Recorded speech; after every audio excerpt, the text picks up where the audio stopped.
और मैं दीपक कोजगवे जी से शुरू करती हूँ, उसके बाद अनुमा जी के पास आऊंगी कि दीपक जी, जिस तरीके का उत्साह, जिस तरीके की तस्वीरें इस समय दिख रही हैं पटना के गांधी मैदान में, वो क्या बताता है? और अगर आपने आपने तो दशकों से पत्रकारिता देखी है, और जेपी के समय में भी जो आपने देखा, और आज क्या जो आप वो चीज फिर से जिंदा होते हुए देख रहे हैं जी। अनम्यूट कर लीजिए, अनम्यूट कर लीजिए। हाँ बोलिए। हाँ हाँ अनम्यूट। बोलिए, अब बोलिए, अब बोलिए, अब बोलिए। जिस तरह से 15 दिनों की ये यात्रा हुई और जिस तरह से एकता दिखी महागठबंधन के लोगों के बीच और उत्साह दिखा, उसी से लगने लगा कि ये महागठबंधन बिहार में एकजुट रहेगी और आज तक वो बरकरार है। आपने देखा राहुल गांधी तमाम लोगों को एक साथ लेकर चले, एक साथ बैठे, एक साथ खाना खाए, एक साथ बातें की। तो इससे ये एक दिखने लगा कि जो अपोजिशन जो सत्ता पक्ष कह रही थी कि ये बिखर जाएगा, वो बिखरा नहीं। और अंतिम पड़ाव पर जब वो पटना आए, पटना में जिस तरह से आपने कहा कि आपने जेपी के संपूर्ण क्रांति का वो माहौल भी देखा, जी मैंने देखा। उस समय 5 लाख की जबर ज्यादा लोग उसमें जुटे थे। और उसके बाद लालू प्रसाद का भी 1994 से 2004 तक गरीब रैला, महागरीब रैला, चेतावनी रैला में जबरदस्त भीड़ जुटी थी। वो गांधी मैदान ने इतिहास देखा था। और हालांकि ये जो प्रोग्राम था गांधी मैदान में सभा जो में होना था, जिसका नाम तो तब्दील कर दिया गया गांधी अम्बेडकर करके, इसको मार्च के रूप में इसका रूप दे दिया गया। तो मैं ये कह रहा हूँ कि जो माहौल दिख रहा है, जितना आसान दिख रहा था एनडीए को, वो आसान रास्ता अब नहीं दिखता। अब इस तरह से, हाँ ये आपने कहा कि कितने वोट में तब्दील होंगे, क्या होगा आने वाले दिनों में, सब गठबंधन एक रहेंगे। देखिए आज भी हालांकि ये लगा जिस तरह से कांग्रेस को कमजोर दिख रही थी कड़ी, उसको राहुल गांधी ने मजबूत करने का भी बीड़ा उठाया और कांग्रेस को मजबूत करने की भी एक मुहिम थी। और अंत में आपने देखा जिस तरह से राहुल और तेजस्वी की जोड़ी आज भी जब मार्च है तो दोनों की जोड़ी साथ चल रही है। तो कहीं ना कहीं ये तो खतरा और इन खतरे की घंटी जरूर है।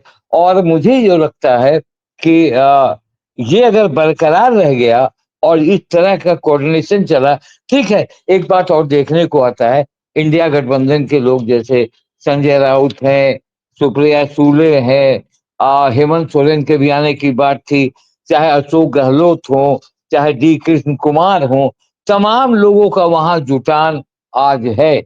और क्या होता है करने से, वो आपने देखा काले झंडे भी दिखाए गए, मगर उस काले झंडे को बड़े मुस्कुरा कर, और उन्हें ऐसा लगता है कि एक डिफरेंट नेता के रूप में, ब्रेन के रूप में, स्वभाव के रूप में उन्हें गुस्सा नहीं आता है राहुल गांधी को।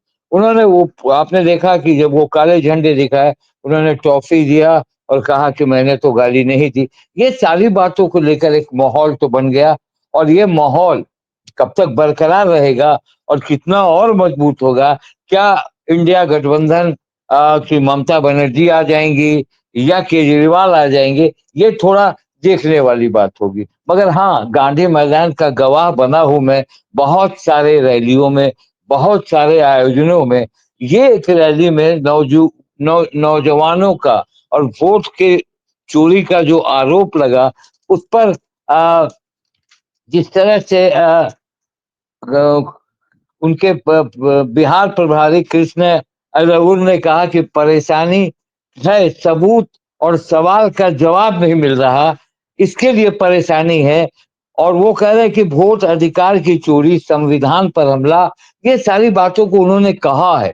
तो मैं ये समझता हूं कि ये रैली, ये जो मार्च है, ये एक मील का पत्थर साबित होगा आने वाले दिनों में। मैं अपने अनुभव के आधार से कहता हूँ, बशर्ते बशर्ते कि इनके आज बहुत सारी खबरें ये भी चल रही हैं कि राहुल गांधी अब समझिए कि बड़े भाई हो गए और वो तेजस्वी छोटे भाई हो गए, इस तरह की बातें चलेगी। अब आगे देखें भी इस तस्वीरें मार्च पास्ट के। कि अखिलेश यादव दीपक जी लालू जी से मिलने के लिए गए थे, उनके घर उनके पांव छुए, उनकी माता जी यानी कि राबड़ी देवी के भी उन्होंने पैर छुए, इस तरीके की भी तस्वीरें आ रही थी। इन तस्वीरों को देख के क्या कहेंगे? मैं बस आप 2 मिनट आपका लूंगी, उसके बाद मैं वापस आपके पास आ रही हूँ दीपक जी। की आज का जो कार्यक्रम है वो 10:50 पर महात्मा गांधी को पुष्पांजलि है, ये गांधी मैदान में है। उसके बाद 11:15 मतदाता अधिकार मार्च का शुभारंभ है, जो कि गांधी से अंबेडकर पार्क तक बताया जा रहा है। गांधी मैदान, एसपी वर्मा रोड, डाक बंगला चौराहा, कोतवाली थाना, नेहरू पथ, इनकम टैक्स चौराहा, बाबा साहब अंबेडकर पार्क, ये रूट लिया जाएगा। जो अभी मार्च इस समय चल रही है, 12:15 है, ये मार्च इस समय इन प्रोसेस है। और कार्यक्रम यह है कि 12:30 बाबा साहेब अंबेडकर को पुष्पांजलि दी जाएगी अंबेडकर पार्क पर, और 12:40 पर यह जनसभा आयोजित की जाएगी, जिसमें आप सारे स्पीकर्स को सुन पाएंगे, इंडिया अलायंस के सारे लोग हैं। तो ये बड़ा शक्ति प्रदर्शन भी है आज इंडिया अलायंस का। ये केवल वोट चोरी के खिलाफ ये रैली नहीं है, बल्कि एक बड़ा शक्ति प्रदर्शन है इंडिया अलायंस का, कि हम सब एकजुट हैं ये तमाम प्रेशर्स के बावजूद। जी दीपक जी, आपके पास वापस लौटती हूँ। इन तस्वीरों को आप लगातार देखते रहे कि वोट अधिकार यात्रा ने किस तरीके से एक बदलाव का संकेत बिहार में दिया है। Over to you Deepak ji. हाँ, complete your point, then I will go to other guests. जी बोलिए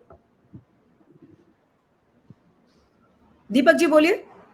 हाँ, ये जो आपने जो जो बात कही कि जिस तरह से माहौल है, माहौल तो बहुत जबरदस्त है, और माहौल में उत्साह भी है, और माहौल में एक तारतम्य भी दिख रहा है।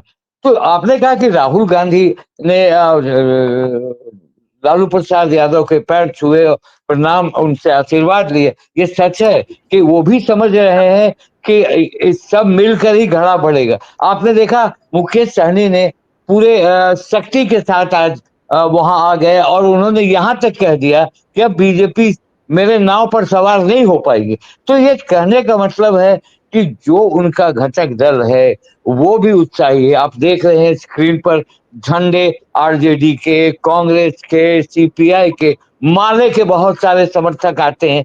माले एक ऐसा है जो कि वो पूरी तरीके से गांधी मैदान को भर देने की औकात रखता है। तो ये सब लेकर मुझे लगता है, देखिए अब विपक्ष जरूर कहेगा संपूर्ण क्रांति का, चाहे और रैलियों का। प्रधानमंत्री नरेंद्र मोदी भी आए थे वहां, तो जिसमें कि आपको याद होगा कि पटाखे छूटे थे या बम छूटे थे। तो ये सारी बातें होंगी, मगर मैं एक बात जरूर जानता हूं कि ये उत्साह जो है ये कहीं ना कहीं, और जिस तरह से सी वोटर ने राहुल गांधी को स्टैब्लिश करना शुरू किया है, जिस तरह से सोशल मीडिया में उनके फॉलोअर की वृद्धि हो रही है, तो मैं कहता हूं कि कांग्रेस जो अपनी खोई भी, आपने देखा सासाराम से उन्होंने शुरू किया, सासाराम से शुरू करके छपरा में जहां लालू का गढ़ है, जो लालू का गढ़ माना जाता है, भले अभी वहां से राजीव प्रताप रूढ़ी हैं, वहां तक आए, और वो बहुत ही शानदार भीड़ हुई। और बहुत शानदार भीड़ के अलावा भीड़ में उत्साह भी हुआ, और लोगों में तारतम्य भी देखा। और राहुल गांधी ने अपने व्यवहार से इन जो गठबंधन के लोगों को अपने पटरी पे बांधा। पप्पू यादव और तेजस्वी यादव को मिलाया, कन्हैया कुमार भी उस मंच पे आ गए। तो कहीं ना कहीं मुकुल सहनी भी आ गए। कहीं ना कहीं बिहार में इनका तो असर है, ऐसा तो नहीं है कि इनका असर नहीं है। अब इसका जवाब किस तरह से एनडीए देगी? आपने देखा जिस तरह से सदाकत आश्रम में हुआ, जिस तरह से वहां मारपीट हुई, और जिस तरह से उसकी उस जो जिसने भाषण दिया था उसके बारे में जो खुलासे हुए, तो कहीं ना कहीं बीजेपी या एनडीए थोड़ा सख्ते में तो आ गया है, और उत्साह में इनकी वृद्धि हो गई। लालू प्रसाद यादव, राबड़ी देवी, रोहिणी भी आ गई। अब देखिए क्या होता है कि ये मार्च के बाद अब टिकट सीट शेयरिंग से, अब मैं भी बता दूं, सीट शेयरिंग फाइनल हो चुका है इन लोगों के बीच। ये सीट शेयरिंग ऑलमोस्ट डिसाइड हो चुका है। एक पार्टी और आने वाली है, पान पार्टी आईपी गुप्ता की, वो है, और पशुपति पारस है। आईपी गुप्ता भी एक बड़े जनाधार की ओर बढ़ रहे हैं, तो उनको भी ये लेकर एक कंपैक्ट विपक्ष बनाएगी। बिहार का जो रिक्वायरमेंट है वो पूरा होगा। अब बंगाल में ममता बनर्जी का भी इसके बाद वही हाल होने जा रहा है जो बिहार में हो रहा है। और आगे आने वाले दिनों में क्या होता है उसके मतलब नहीं है, मगर बिहार का मामला उनका एकदम कॉम्पैक्ट है।